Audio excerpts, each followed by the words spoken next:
జిల్లా మనుగురు మండలంలో కల్లు గీత కార్మికులకు కాటమయ్య సేఫ్టీ కిట్టుపై అవగాహన సదస్సు ఏర్పాటు చేశారు. బీసీ వెల్ఫేర్ ఎక్సైజ్ శాఖ సంయుక్త ఆధ్వర్యంలో కాటమయ్య రక్షణ సేఫ్టీ కిట్టు వినియోగంపై కల్లు గీత కార్మికులకు ట్రైనింగ్ నిర్వహించారు. ఈ ట్రైనింగ్ లో నియోజకవర్గంలో మొత్తం 42 మంది కల్లు గీత కార్మికులు పాల్గొన్నారు. గతంలో తాటి చెట్లకి క్రింద పడి ఎందరో ప్రాణాలు కోల్పోయారు. భవిష్యత్తులో గీత కార్మికులకు ఎలాంటి ప్రమాదాలు జరగకుండా వారి భద్రత కోసం ఈ కిట్లను పంపిణీ చేస్తోంది.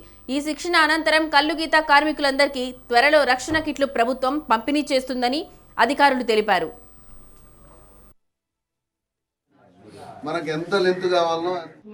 తెలంగాణ రాష్ట్ర ప్రభుత్వం ప్రవేశపెట్టినటువంటి బీసీ వెల్ఫేర్ వెనుకబడిన తరగతుల సంక్షేమ శాఖ నందు గౌడ కులస్తులకు కాటమయ్య రక్షా కిట్ అనే పథకాన్ని ప్రవేశపెట్టినారు.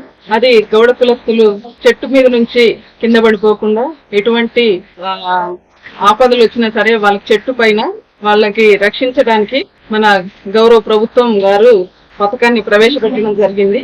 ఆ కిట్లని ఎలా ఉపయోగించాలి అనేది ఈ రోజు పినపాక నియోజకవర్గం మణుగూరు ఈ కాటమయ్య రక్షణ కవచం ఏదో సేఫ్టీ కిట్ ఉన్నదో దాన్ని అన్ని కంపెనీలతోని అనేక వృత్తులు చేసే వారితోని సంప్రదించి ఈ మన రెగ్యులర్గా ఎక్కే తాడు చెట్టు ఎక్కే మూకుకే రూపుని అదేవిధంగా నడుంకి సేఫ్టీ బెల్ట్ని రూపొందించి ఐఐటి సంస్థతోని మొత్తం కూడా పర్మిషన్ తీసుకొని ఆ సంస్థతోని పరిశోధన చేయించి అనేక గౌడ సంఘాల సమన్వయంతో టూరిజం శాఖ, ఎక్సైజ్ శాఖ, బీసీ వెల్ఫేర్ అందరూ కలిసి ఈ లోతుపాతులు దీంట్లో ఈ కాటమయ్య